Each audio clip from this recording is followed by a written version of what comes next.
Bonjour à toutes et à tous les gens, c'est Moquette, et à la venue du chapitre 1050 de One Piece, eh bien ce dernier a fait pas mal polémique, on va dire, dans la sphère fanbase de One Piece.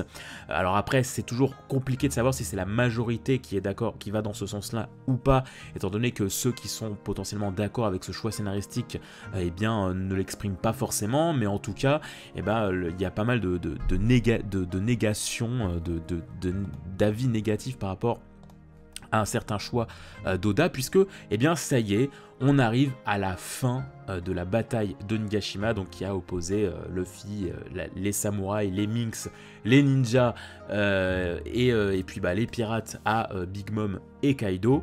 Et donc, ça y est, la guerre est terminée, une guerre qui nous a quand même été teasée depuis 2012, à l'arrivée de Punk Hazard. On a eu 10 ans de build-up et de bataille, et donc, eh bien, le résultat est tombé, donc...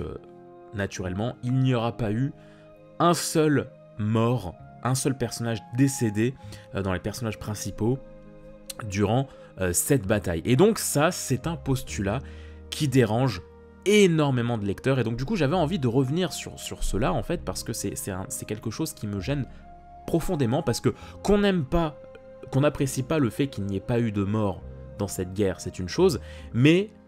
à l'habitude bien évidemment de la non-nuance et des gens un petit peu chauds du slip de Twitter, eh bien ça va au-delà de ça, c'est que j'ai vu plein de gens dire c'est nul, il y a 0 mort, donc One Piece est devenu nul, Oda ne sait plus écrire, etc. etc.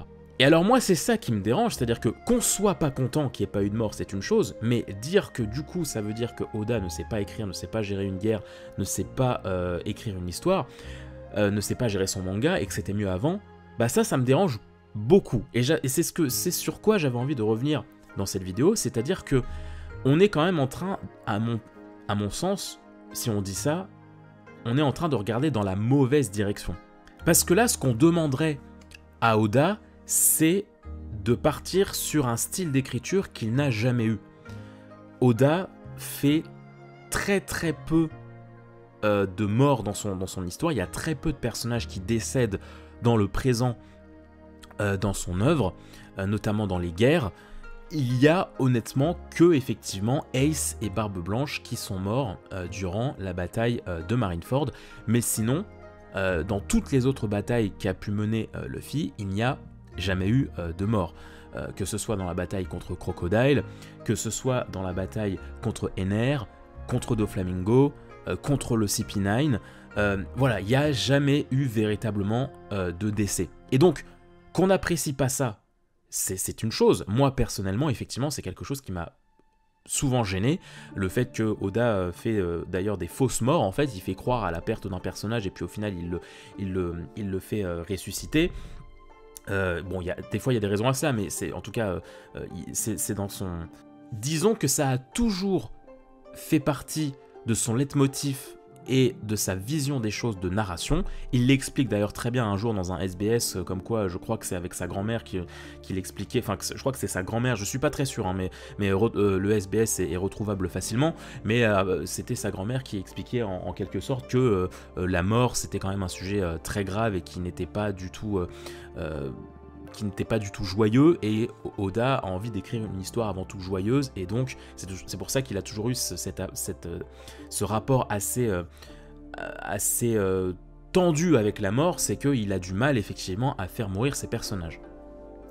Mais donc j'ai vu beaucoup de messages sur les réseaux sociaux avec lesquels je suis vraiment pas d'accord personnellement, et donc je vais réagir sur ces messages pour vous exprimer mon point de vue.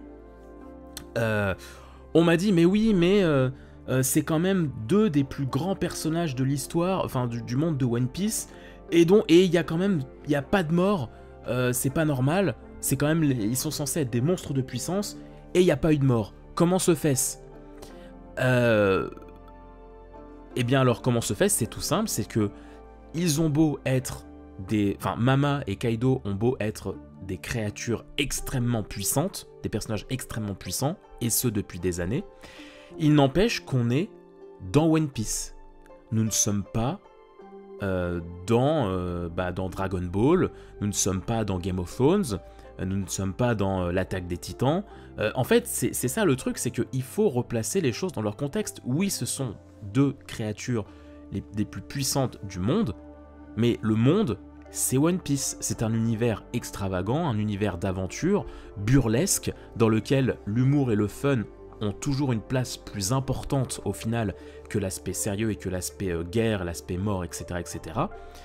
Donc, effectivement, le fait que la finalité soit la même que contre un combat contre Doflamingo ou contre un crocodile, où au final c'est juste on lui met une patate, il y a une grande guerre autour, mais au final on a juste botté le cul d'un méchant et il n'y a pas trop de répercussions sur les vies autour, c'est quelque chose qui a toujours fait partie de la narration de Oda. Tu m'aurais dit, il y aurait eu des morts durant la bataille contre Doffy, ou durant la bataille contre Ener, etc., machin, là je te dirais oui, c'est quand même chaud. Il y a eu des morts, il y a eu des grosses pertes dans les arcs d'avant, mais là non. Alors qu'on affronte des personnages bien plus puissants. Là oui, effectivement, je serais pas d'accord. Mais le fait est que non, en fait. C'est-à-dire que ce soit à Impel Down, qui est quand même la prison la plus hautement sécurisée du monde, dans laquelle il n'y a eu quasiment jamais aucune évasion, c'est un trou d'enfer, ça représente l'enfer pour les pirates. Luffy a réussi à y entrer et à y ressortir et à y provoquer une grosse bataille et il n'y a pas eu un seul mort. Bon Clay, on rappelle, hein, il n'est pas mort. Ivankov, il n'est pas mort, voilà, Mr. One, Crocodile, etc. Tous les personnages qui ont pu s'évader avec Luffy, Boa, etc. Il n'y a pas eu un seul mort. Et pourtant, ça n'a pas l'air d'avoir dérangé grand monde dans ceux qui se plaignent. Contre Ener, bah, c'est pareil, il n'y a pas eu de mort. Contre le CP9, les Mugiwara se rendent quand même dans une des zones, pareillement avec Impel Down, l'une des plus dangereuses d'un point de vue gouvernemental, parce que c'est la porte de la justice, c'est pareillement un autre type d'enfer pour les pirates. C'était une île qui était composée de je sais plus combien de soldats, il y avait des géants, il y avait le CP9, on nous disait quand même que le CP9 c'était un groupe d'assassins faisant partie de l'élite, à qui on confie des missions top secrètes que même les pays ne sont pas au courant qu'ils existent. C'était quand même une force de frappe très importante. Les Mugiwara, ils sont arrivés juste avec la Frankie Family et les hommes de la Galeila Company. Donc en soi, en termes de rapport de force, c'était quand même pas gagné. Et pourtant, il y a eu une guerre. Hein, voilà, appelons un chat, c'était une guerre dans laquelle il n'y a eu aucun mort. Alors oui, il y a eu le mairie, oui, bon. D'accord, mais là c'est joué sur les mots. Mais il n'empêche que ils ont réussi à arriver à Enies Lobby, à récupérer Robin et à en repartir et à foutre le dawa. Aucun personnage n'est décédé. Donc voilà, encore une fois, il faut prendre les choses dans leur contexte. Oui, Kaido et Mama, c'est des monstres de puissance qui existent depuis des années, mais Impel Down aussi, c'est un bastion qui est là depuis des années et des années. Enies Lobby, c'était pareil. Mais il n'empêche que, qu'on le veuille ou non, qu'on l'accepte ou non, non, ça ne fait pas partie de l'écriture, du style d'écriture de Oda, de faire mourir des personnages durant des batailles que mène Luffy. Parce que là, j'ai envie du coup de parler de l'exception qui confirme la règle, à savoir Marineford. Marineford n'est pas une bataille livrée par les Mugiwara. Ce n'est pas une bataille où Luffy en est véritablement le meneur. Marineford, parce que je vois énormément de fois la comparaison entre Marineford et Onigashima, et pour moi c'est une grave erreur de faire ça, parce que d'un point de vue scénaristique, les deux guerres n'ont rien à voir. Marineford, c'est un ovni à One Piece, c'est un arc à part de One Piece, parce que c'est un arc qui ne fait pas partie du voyage de Luffy. Luffy, il est juste là pour récupérer son frère. Il en a rien à foutre des enjeux du reste. Il n'est pas là pour sauver Barbe Blanche. Il n'est pas là pour faire arme égale avec Barbe Blanche. C'est pas une alliance avec Barbe Blanche. Et puis surtout, Marineford, c'est un arc qui sert de frontière entre la première moitié et la seconde moitié du manga. C'est pas un arc normal, entre guillemets. C'est un arc où Luffy est tout seul, il n'y a pas ce côté très shonen, très burlesque qu'il y a comme d'habitude. Et c'est d'ailleurs pour ça effectivement que cet arc a tellement plu, c'est que pour une fois, Oda sortait complètement de sa zone de confort, puisqu'il nous racontait, il nous montrait une guerre qui ne concernait pas les Mugiwara. C'était la première fois, et ce sera sans doute la seule et unique fois, que Oda nous écrira une guerre dans laquelle eh bien, les Mugiwara ne sont pas concernés directement. C'est une espèce d'énorme porte, Marineford, qui sert de séparation entre le début et la fin, entre la première moitié et la seconde moitié. C'est une frontière, c'est l'arc narratif qui nous dit « Ok, on change d'air ». Et le truc, c'est que Onigashima, ce n'est pas ça. Et alors effectivement, on va entrer dans une autre dimension avec la fin, avec 2 empereurs qui viennent de tomber, mais narrativement parlant, ce n'est pas le dernier arc de One Piece. C'est pas l'équivalent de Marineford. Pour moi, pas du tout. Ça n'a pas autant de symboles au niveau du placement dans l'histoire. Pour moi, la seule guerre qui sera comparable avec Marineford, ce sera celle qu'on aura à la fin du manga. Là, oui, on pourra les comparer parce que là, ce sera 2 arcs miroirs. L'arc qui aura marqué la première moitié, et l'arc de fin. Là, oui, je serais d'accord, on pourra comparer ces 2 arcs. Mais là, Onigashima, ce n'est pas l'arc qui marque la fin de One Piece. C'est effectivement un arc comme un autre, entre guillemets, même si effectivement, là vous me direz, bah oui, mais ça devrait pas être un arc comme un autre, parce que c'est un arc qui parle d'empereur, etc., etc. Et je suis d'accord, mais sauf que, effectivement, bah, c'est quand même pas une bataille qui a été, qui s'est faite en 2-2, quoi. C'est quand même une bataille qui s'est préparée depuis Punk Hazard, qui a nécessité la présence de Marco, des Minks, des samouraïs, des 9 fours rouges, etc. C'est quand même une guerre qui a demandé beaucoup de préparation, plus que les autres arcs d'avant, comme Enies Lobby, comme Doflamingo, comme Moria, etc. C'est quand même une bataille, qu'on le veuille ou non, qui était grande dans sa préparation et dans la longueur de ses combats. En tout cas, je parle pour les combats contre les antagonistes. Alors j'ai aussi vu des ouais, mais à l'arc Whole Cake, il y avait quand même plus de tension avec Mama et tout, les Mugiwara ils ont plus galéré, etc. Là encore une fois, c'est très différent, puisque l'arc de Whole Cake est un arc de récupération d'un personnage, ce n'est pas un arc de guerre. C'est un arc où les personnages devaient juste s'infiltrer, récupérer Sanji, les poneglyphes et en repartir. Les personnages n'étaient pas du tout dans une optique de attaque frontale. C'était infiltration, et à partir du moment où on se fait repérer, eh ben on fuit. C'était ça le scénario de Whole Cake. Ce n'était pas une guerre directe contre Mama. Il manquait Zoro, il y avait pas Zoro, il manquait la moitié des Mugiwara, il n'y avait pas Marco, il n'y avait pas des fourreaux rouges. Enfin, il y avait quand même un effectif beaucoup plus réduit que là contre Kaido et Mama. Donc oui, effectivement, il y avait beaucoup plus de tension, etc. Mais parce que si un combat était engagé, il était perdu d'avance. C'est surtout ça en fait. C'est que si jamais il y avait une attaque frontale de Luffy en mode non, on défonce Mama et c'est parti, ben ouais, mais le truc c'est que toi, ok, tu peux essayer de gérer Mama même s'il n'aurait pas réussi vu qu'il maîtrisait pas le Ryuo, mais du coup les autres personnages ils vont se faire défoncer, ils vont se faire allumer par l'équipage de Mama. Donc ça ne servait à rien. Ils étaient pas du tout dans une optique de combat. Donc ouais, j'ai vu aussi des ouais, mais c'est des empereurs quand même, là, ça devrait faire beaucoup plus mal, etc. Mais là, pareil, j'ai envie de te dire. Contre Arlong et contre Doflamingo, par exemple, dans les 2 cas, il n'y a pas de mort. Sauf qu'il y a quand même un gouffre énorme entre Arlong et Doflamingo. Doflamingo, il me semble qu'il est à son poste depuis bien plus longtemps, en termes de puissance et de prime. Enfin, ça n'a rien à voir, Arlong et Doflamingo. Pourtant, quand Doflamingo est tombé, on n'était pas là à se dire « Mais what the fuck, il n'y a pas de mort, ça n'a aucun sens ». Bah non, encore une fois... c'est pas, il y aura beau y avoir tous les gouffres de tous les gouffres de puissance que tu veux entre plusieurs antagonistes, si dans l'ADN du manga et de l'auteur, la mort ne fait pas partie de ces éléments, et bah ça changera pas malheureusement.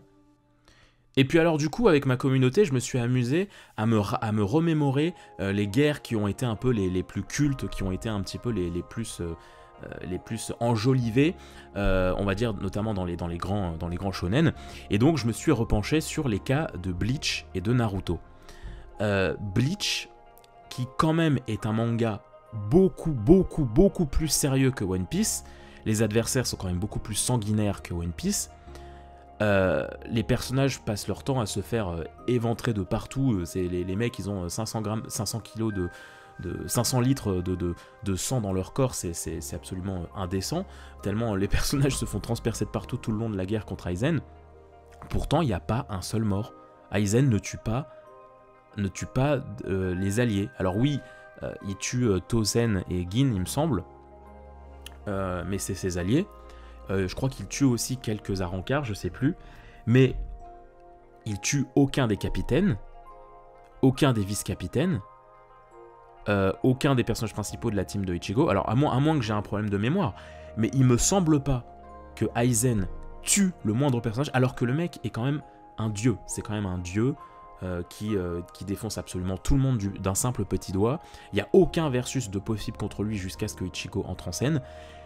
Pourtant, il me semble pas que Aizen est déploré comme un personnage de merde, et il me semble pas que la bataille contre Aizen est une bataille qui a déplu à tout le monde, parce que vu l'engouement qu'il y a encore autour d'Aizen et autour de Bleach en général, je suis pas sûr que les gens vont...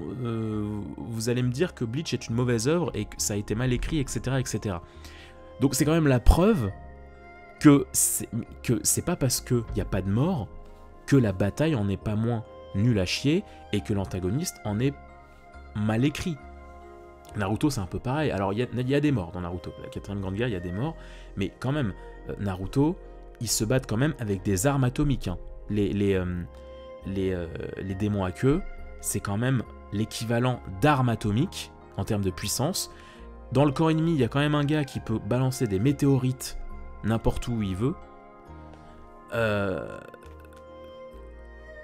Les seuls morts notables, c'est Neji et je crois le père de Shikamaru et de Ino. Alors oui, c'est toujours mieux que rien, il y a quand même des morts, mais bon, aussi peu... Alors oui, après il y a des randoms qui meurent, mais Onigashima c'est pareil, il y a des randoms qui meurent. Hein. Mais voilà, hormis en termes de personnages principaux, 3 personnages principaux seulement qui meurent, alors qu'en face, ils ont des armes atomiques et des gars capables d'envoyer des météorites, pareil, c'est quand même... c'est quand même un petit peu voilà, bon, c'est pas ouf en termes de perte humaine. Et pourtant il me semble qu'il y a des gens qui sont complètement capables d'apprécier la guerre de Naruto. Moi je suis pas un grand fan, mais je sais qu'il y a des gens qui kiffent la 4ème grande guerre de Naruto, donc voilà, encore une fois, ou la guerre contre Pain, on peut prendre la guerre contre Pain, hein, l'attaque de Konoha, il me semble qu'il y a 0 mort, vu que il ressuscite tout le monde à la fin. Est-ce que ça en fait une mauvaise guerre pour autant? Est-ce que ça fait de Pain un mauvais personnage pour autant? Mais non. Ce qui compte, c'est comment l'histoire nous est racontée, ce sont les enjeux narratifs derrière, c'est l'histoire qui traverse la guerre qui est importante, qui est essentielle. Moi, ce qui me dérange dans le fait que, Kaido, enfin, il n'y a pas eu de mort, donc c'est un arc de merde, moi, ce qui me dérange, c'est que du coup, on a l'impression que vous avez rien retenu de ce qu'on nous a raconté, la vengeance de 20 ans, de la libération d'un pays qui est endoctriné par l'usine, par la violence depuis des années. Kaido, il n'a pas non plus tué personne de sa vie, hein. On nous explique, avant la bataille de Nigashima, que durant la disparition de Oden, tous les derniers samouraïs qui restaient, ils ont essayé de tenter un assaut contre Kaido, mais soit ils se sont tous fait tuer, soit emprisonnés, et ils ont été exécutés par la suite. Donc Kaido, c'est pas non plus un enfant de cœur, bien évidemment qu'il a tué des gens, mais c'est pas parce qu'il a tué personne durant la bataille d'Onigashima que ça fait de lui un mauvais personnage, et que ça fait de l'arc un mauvais arc, je trouve. Alors après, je suis d'accord, ça sert à rien de comparer, même si j'ai vu des comparos très douteux sur Twitter. Je suis d'accord que c'est pas ouf de comparer des univers qui n'ont rien à voir les uns envers les autres, mais je le fais pour un peu démontrer que... je compare surtout pour démontrer que je trouve ça rigolo que parmi tous les shonen, tous les plus gros shonen, One Piece c'est quand même celui qui est le plus hilarant, le plus léger entre guillemets en termes de drama, et je trouve ça drôle qu'on soit autant exigeant sur le nombre de morts dans ce manga, dans cette bataille, alors qu'on est dans le manga le plus délirant entre My Hero, Naruto, Bleach, Demon Slayer. On est quand même dans le One Piece, c'est quand même le manga qui est le plus what the fuck et qui est le plus tourné vers la rigolade. Donc je vois pas pourquoi on serait autant exigeant sur One Piece alors qu'on l'est moins dans les autres mangas qui, pareillement, ne compte pas forcément beaucoup plus de morts que ça. hein. Je reprends l'exemple d'Aizen, qui est quand même un personnage beaucoup plus sérieux, qui est placé dans un univers beaucoup plus sérieux et beaucoup plus sombre. Il n'a pas fait une seule victime dans les personnages principaux durant la guerre à Karakura et au Uekomundo, etc. Donc je vois pas pourquoi je comprends pas pourquoi en fait on accepte ça pour Aizen, et on admet volontiers qu'Aizen est un très bon personnage et la guerre une très belle guerre et tout, et qu'on soit aussi pointilleux pour Kaido et Onigashima et Mama, alors qu'on est dans un univers what the fuck où c'est le fun quand même avant tout, quoi. Et alors attention, je ne suis pas du tout en train de dire que l'arc d'Onigashima est parfait, loin de là, il y a énormément de choses qui m'ont gêné à Onigashima, mais pour moi, les morts n'en font pas forcément partie. Moi, je parle plutôt de rythme de narration, les batailles, certains combats qui n'ont pas duré assez longtemps. Le fait, effectivement, que tu vois des personnages qui se prennent des coups très mortels et qui, quelques chapitres après, sont soignés, ça oui, ça m'énerve. Ça oui, effectivement, parce que ça crée du faux drama. Si tu mets un personnage hors combat, mets-le hors combat pendant tout l'arc, en fait. Enfin, pendant toute la guerre. Sinon, c'est un peu pas du jeu et tu te dis, l'endurance et tout dans tout ça, elle est un peu bizarre. Ça, je suis d'accord. Ça, c'est pas ouf. Ça, c'est pas ouf. Mais le fait qu'il n'y ait pas de mort, de mon point de vue, je vois pas pourquoi ça devrait être grave. Oui, c'est un manga de pirates, mais c'est quand même des pirates un peu chelous, les gars. À un moment donné, oui, ok, les pirates étaient peut-être pas tout gentils et tout, mais à un moment donné, on suit quand même l'aventure d'un gars qui est élastique, qui saute, qui marche en tongs, qui a des aventures en tongs, qui rigole tout le temps, et qui fait du chaos. Enfin, voilà, son pouvoir, c'est du caoutchouc. Donc, à un moment donné, il s'agirait peut-être pas de se prendre trop au sérieux sur une œuvre comme ça. On n'est pas en train de lire Game of Thrones, là. Hein. On lit One Piece. On sait toujours One Piece, en fait. Et alors, je suis d'accord. Que c'est légitime d'avoir l'envie que l'œuvre grandissent en même temps que nous, un peu comme Harry Potter, où Harry Potter au début c'est tout mignon, on grandit et plus t'avances et plus toi tu avances dans ta vie et plus l'œuvre, plus le roman devient sombre aussi. Oui, on a le droit en fait de vouloir ça, mais le fait est que Oda non, ne nous montre pas ça, parce que déjà dans Harry Potter le temps il passe et dans One Piece pas pareil, hein, il se passe juste 2 ans en fait entre le début du manga et puis maintenant. Alors qu'Harry Potter, il se passe quand même 7 ans, donc bon, c'est un peu normal aussi. Et puis la maison d'édition, les contraintes éditoriales ne sont pas les mêmes, je pense. Donc c'est légitime de vouloir plus de sérieux. Moi aussi, j'en voudrais. Moi, qu'est-ce que j'adorerais ? Moi, je serais comme un dingue si, admettons, tu vois, à un moment donné, Kaido, pour démotiver les samouraïs, il se met à aller à la capitale, il fait un Borobresse, il tue la moitié de la capitale et il revient à Onigashima. Et du coup, il a fait un mini-génocide et les samouraïs ont rien pu faire parce qu'ils sont coincés sur Onigashima et du coup, ça les démoralise et Luffy, il devient fou de rage et tout. Mais je tuerais pour avoir ça. Mais le fait est que, avec du recul, mais ça, c'est pas l'écriture d'Oda. J'adorerais un sérieux pareil, j'adorerais un drama pareil. Enfin, je me dirais, mais waouh, mais attends, mais dans quelle dimension on va là ? C'est trop bien, un peu comme dans le Hobbit, tu vois, quand Smaug il brûle Lagueville. C'est beaucoup trop stylé. Mais ce n'est pas la patte de Oda. Ce n'est pas ce que Oda nous raconte comme histoire depuis le début. Je me dirais, oui, personnellement, je suis en kiff absolu, mais je serais obligé d'admettre que c'est bizarre que Oda fasse ça, qu'il aille dans un ton aussi sombre. Et puis alors j'ai aussi lu, ouais mais du coup ça va être une guerre sans impact, etc. Mais les gars, on n'est même pas parti d'Onigashima ? Comment vous pouvez parler des impacts futurs dans le monde de One Piece alors qu'on n'est même pas parti d'Onigashima ? Marineford, il a fallu attendre plusieurs chapitres après, il a fallu attendre les arcs d'après pour voir les répercussions qu'avait eu cette bataille sur le monde de One Piece. Là c'est pareil, bien évidemment qu'il y aura des répercussions, etc. Notamment autour des Mugiwara, mais attendons d'être parti de l'arc et de voir les futurs chapitres en fait. Bref, voilà, j'avais envie de revenir sur ce petit sujet qui fait vraiment polémique en ce moment sur le peu de drama qu'il y a pu y avoir. Alors je suis d'accord après qu'il n'y a pas eu beaucoup de difficultés pour battre les empereurs, ça je suis d'accord. Mais ça c'est différent, ça c'est un autre point, c'est d'un point de vue narration, d'un point de vue déroulé de guerre. Mais après, le fait qu'il n'y ait pas eu de mort, non, pour moi ça ne devrait pas être un élément pour juger si la guerre a été bonne ou pas. Il faut prendre les choses encore une fois dans leur contexte. C'est Eiichiro Oda qui dessine One Piece. Là c'est pas C'est pas Hajime Isayama, l'auteur de l'Attaque des Titans, qui a dessiné cette guerre, qui a écrit cette guerre. Non, c'est Oda qui a dessiné cette guerre, et quand vous prenez du recul et que vous rematez les arcs d'avant, vous vous rendrez compte que ils se sont aussi attaqués à des grandes puissances mondiales sans avoir subi aucune perte. Donc, il faut savoir accepter que vous avez beau lire des choses à côté qui sont beaucoup plus sérieuses, quand vous revenez à One Piece, vous revenez à One Piece. Vous avez pas d'influence des autres mangas et tout. Vous attendez pas à voir des choses de Dragon Ball ou de l'Attaque des Titans. C'est pas parce que ce sont vos dernières lectures que vous devez avoir cet aspect sombre dans One Piece, quoi. Non, Oda, ça reste son histoire, ça reste son style qu'il nous montre depuis des années. Et donc qu'on me dise One Piece c'était mieux avant. Enfin, moi, en fait, j'ai vraiment lu ça, en fait, j'ai lu, putain, mais c'est quoi cette fraude, y a pas eu de mort à Onigashima, putain, One Piece c'était mieux avant. Mais en fait, avant, dans les batailles de Luffy, avant, encore une fois, à part Marineford, il y avait pas de mort non plus, les gars. Donc, à quel moment tu me dis que c'était mieux avant, alors que c'était littéralement la même patte d'écriture, c'était la même plume. Donc pourquoi est-ce qu'avant ça te gênait pas ? Probablement parce que la nostalgie, des choses comme ça. Et ça, c'est des choses à laquelle il faut faire attention. C'est pas parce que vous aviez la nostalgie avant et que vous étiez du coup moins regardant qu'il faut forcément l'être maintenant. En tout cas, n'hésitez pas à me présenter vos avis, à me présenter ce que vous en pensez dans les commentaires. J'y répondrai avec grand plaisir. On est là pour débattre avant tout. On n'est pas là pour cracher sur l'œuvre gratuitement, etc.